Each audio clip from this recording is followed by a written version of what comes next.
Pues la charla, como veis, es de educación positiva. El concepto abarca mucho, entonces he tenido un poco que condensarlo en los puntos que me han parecido a mí más interesantes, y como ha dicho Javi, mezclar un poquito de psicología y un poquito de educación, ¿vale? Primero vamos a clarificar el término educación positiva, cuándo surge, de dónde proviene, etcétera, etcétera, etcétera. Proviene de la psicología positiva y surgió a principios de los años 90 en Estados Unidos, ¿vale? ¿Por qué surgió? Surgió por la necesidad de esa época de trabajar un poco con los aspectos positivos del ser humano. Antes siempre se trabajaban las patologías, los trastornos, los aspectos negativos de las personas, y se vio la necesidad de centrarse en las fortalezas, las virtudes humanas y la felicidad de los individuos, ¿vale? Y de ahí nació la psicología positiva.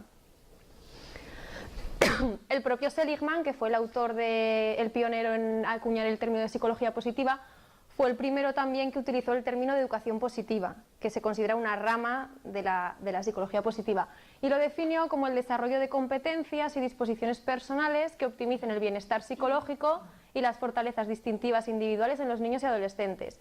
Ahora vamos a ver un poco desmigajado el concepto, ¿vale?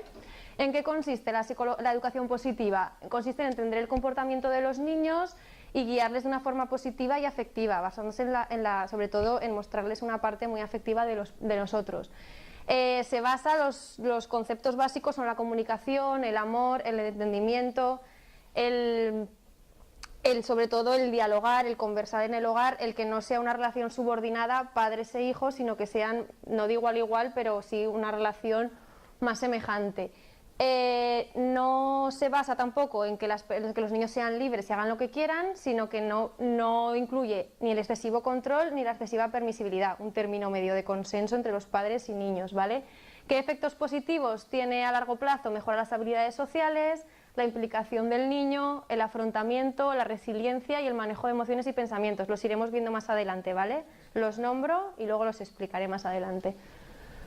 ¿Qué tres condiciones se tienen que dar en el hogar para que se trabaje desde una perspectiva positiva? Primeramente, conocer a los niños, conocer en qué etapa de desarrollo se encuentran, cuáles son sus características principales. No es lo mismo tratar con un niño de 4 años que con un niño de 12, conocer su etapa evolutiva. Proteger al niño, dotarle de una tranquilidad y dotarle de que se sienta confiado en el hogar, sienta que los padres son los pilares a los que tiene que hacer referencia y a los que se tiene que apoyar cuando tiene algún problema.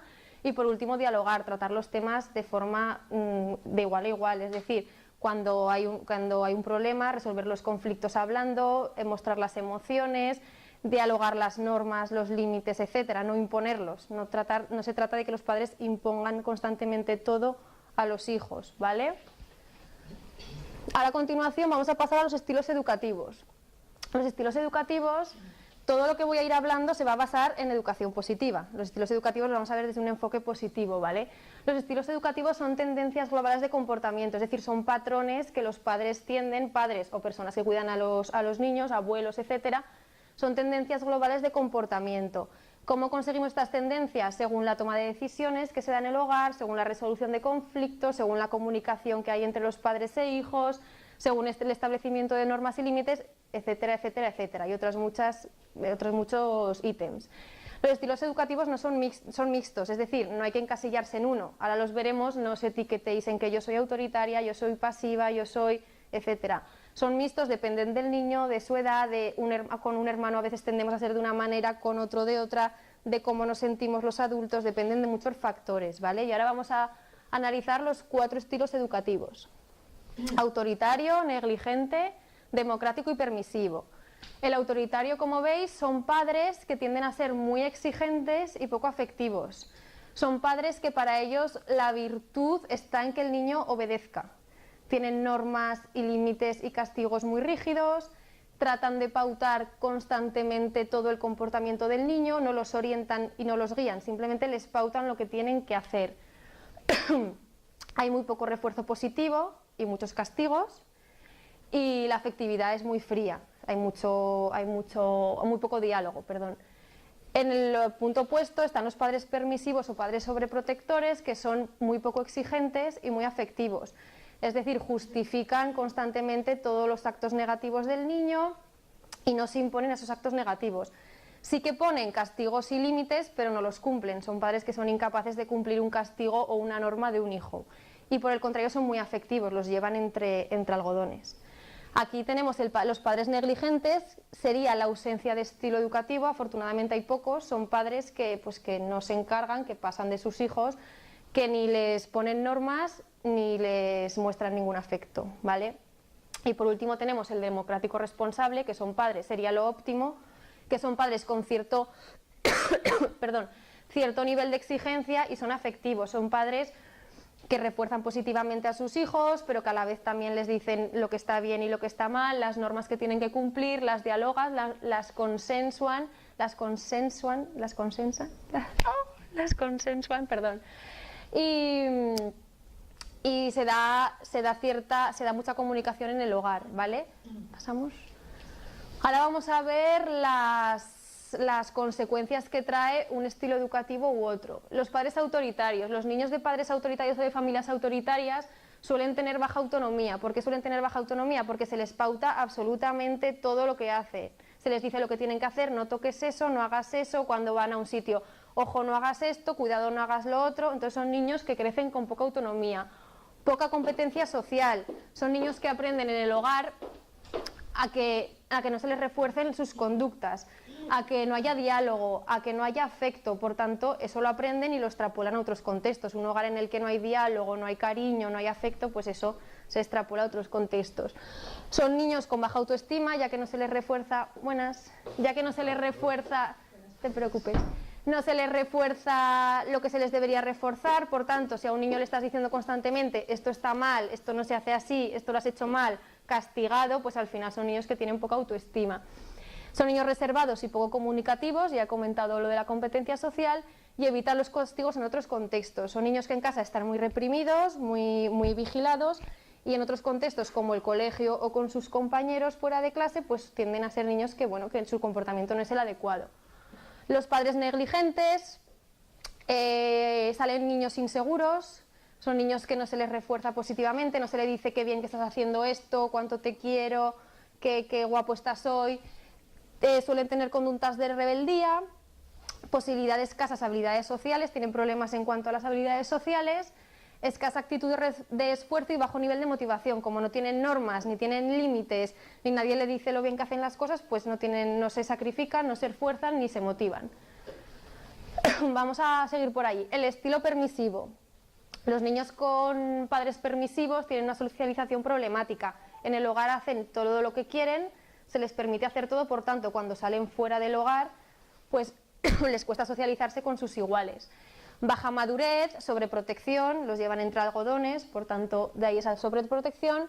Escasa motivación, ya que suelen conseguir todo lo que quieren y todo lo que piden a sus padres. Escaso cumplimiento de normas y bajos logros escolares, ¿vale?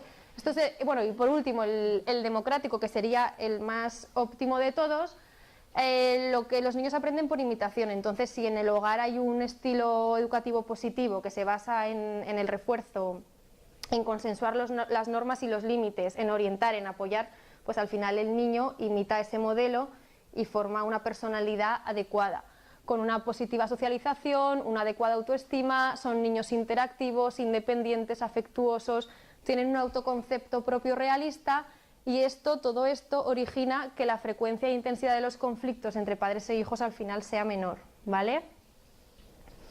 Siguiente. Como os he comentado en el primer punto, uno de los aspectos más importantes es conocer al niño, conocer en qué etapa se encuentra el niño y conocer cómo hay que actuar en esa etapa. Entonces vamos a ver 4 etapas de desarrollo y 4 pinceladas más importantes de cada etapa. Los niños hasta los 3 años son niños que tienen que explorar el entorno, tienen que coger, tienen que abrir, tienen que mirar, tienen que tocar, todo lo que quieran. No se les puede censurar la curiosidad que tienen, están explorando y están aprendiendo. Hay que estimular su lenguaje, hay que hablarles, hay que contarles cuentos y hay que tener paciencia cuando hablan. Si se equivocan una vez, que repitan lo que dicen 20 veces, aunque nos cansemos de oírlos, pero que hablen y se comuniquen. Ayudarles a manejar la frustración. Los niños cuanto más pequeños son, más nivel de frustración tienen. Cuando son pequeños, solo tienen necesidades básicas, que sus padres se las resuelven. Por tanto, cuando empiezan a ser un poquito más mayores, empiezan a haber otras necesidades más secundarias que se piensan que sus padres les van a solucionar, pero hay que empezar a decir no ya de edades tempranas, ¿vale? Y por último, introducir normas de convivencia. Los niños con 3 años ya tienen conciencia de la causa y el efecto, ya saben que cuando hacen algo tiene una consecuencia, ya puede ser positiva, negativa, del tipo que sea. Entonces ya se pueden ir introduciendo normas, siempre hablándolas con un lenguaje adecuado a su edad, ¿vale? Los niños un poquito más mayores son niños que se interesan absolutamente por todo, que preguntan todo y por qué, y por qué, y por qué. Y también pues se meten en lo que están haciendo los papás. Si están cocinando, se meten en la cocina. Si están con papeles, se meten con papeles. Hay que dejarles hacer, no hay que apartarlos como si molestasen. Hay que dejarles que investiguen, que conozcan, que sepan, ¿vale? Y sobre todo seguir fijando límites. Es muy importante seguir fijando límites, que controlen la frustración, que sean conscientes de que no pueden conseguir todo lo que quieren, que aprendan a aceptar desilusiones y a posponer las recompensas, que no es todo aquí y ahora, que las cosas buenas a veces llegan y a veces no llegan, ¿vale? Vale. Los niños un poquito más mayores, hasta los 10 años, aparte de todo lo anterior, hay que estar atentos a síntomas de inseguridad, sobre todo que pueden venir del colegio o de su grupo de amigos. No comparar sobre todo al niño con otros iguales o con hermanos. Los niños hermanos tienden a tener mucha rivalidad. Yo, por ejemplo, en mi experiencia profesional, he tenido dos parejas de hermanos y curiosamente cuando uno despunta para bien, ese mismo día el otro despunta para mal. Y si a los días el otro despunta para bien, el otro despunta para mal. Es decir, las comparaciones entre hermanos sobre todo son muy odiosas. Hacer partícipe al niño a la hora de poner normas y límites y adecuar y fijar rutinas y horarios estables. Las rutinas y horarios estables deben estar ya iniciados desde antes, pero a esta edad ya deben tener una rutina de sueño, una rutina de higiene, de labores escolares, de alimentación, ¿vale? Y por último, los mayores ya seguimos con todo lo anterior, pero adaptado a su autonomía de adolescente. No es lo mismo fijar normas a los 8 que a los 16. Y dialogar y reforzar las bases de confianza, ¿vale? Es muy importante el vínculo afectivo entre los padres y los hijos. Yo diría que es la base para luego ir formando todo lo demás, todas las normas, todos los límites, que lo vamos a ver ahora, ¿vale?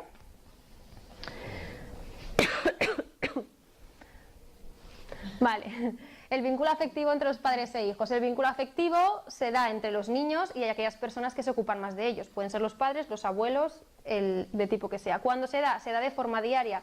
Pero cuidado, hay que alimentarlo y hay que ir agrandando ese vínculo. A lo mejor con un niño de 4 años tienes un vínculo afectivo muy bueno, pero luego crece y con 14 se ha enfriado ese vínculo afectivo. Ya no hay confianza, ya no hay esa relación tan estrecha. Entonces hay que dedicarle tiempo y hay que ir alimentándolo, ¿vale? ¿Cómo garantizamos un vínculo afectivo seguro? Primero hay que tener paciencia y ser constantes. Si el vínculo con vuestros hijos está un poco frío o está un poco distante porque son más adolescentes, no se hace en 2 días. Se requiere de tiempo y de una serie de prácticas. Primeramente hay que atender a las necesidades de los niños de una manera afectiva, escuchando de manera activa y empática. Hay que dedicar tiempo a hablar, hay que dedicar tiempo a sentarse a hablar con los hijos sin distracciones, sin tele, sin juguetes, sin libros de por medio, sin que estén comiendo. Dedicar tiempo a hablar, que yo creo que en las familias eso carece un poco de... ahora mismo no se hace. Hay que comprender lo que le sucede al niño desde su perspectiva, hay que entender que los problemas para el niño son sus problemas, que si llega el niño llorando del colegio porque le ha pasado algo, para nosotros puede ser no importante, pero para ellos es su problema, es su problemón del día. Como nosotros tenemos nuestro problemón del día, para ellos es muy importante. Entonces no hay que decir, ala, no exageres, que no es para tanto, no, es su problema y hay que atenderle, ¿vale? Hay que dedicar tiempo para hacer actividades que le gustan, dejando que él las guíe.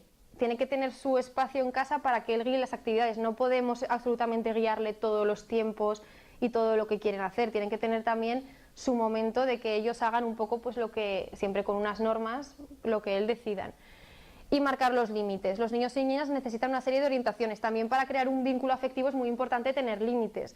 Los niños de padres negligentes, yo he trabajado por desgracia con niños de padres negligentes, y te piden a gritos que les pongas unas normas. Igual que te piden afecto a gritos, te piden a gritos que les marques una serie de pautas que no tienen. Nadie les dice, no hagas esto, haz esto, te tienes que ir a dormir a esta hora, no. Y lo piden a gritos, hay que marcar unas pautas a los niños, ¿vale?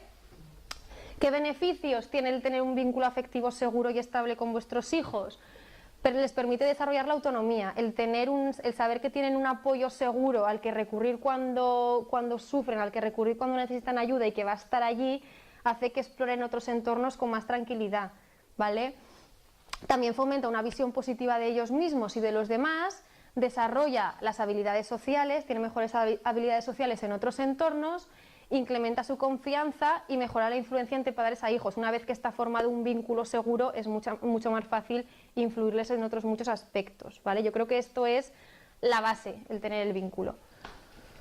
La comunicación asertiva. Una de las partes importantes de la educación positiva y dentro del vínculo afectivo es comunicarnos de forma asertiva con nuestros hijos, es decir, no ser pasivos, que encajaría en el modelo permisivo, ni ser agresivos, que encajaría en el modelo autoritario, no hablar a gritos.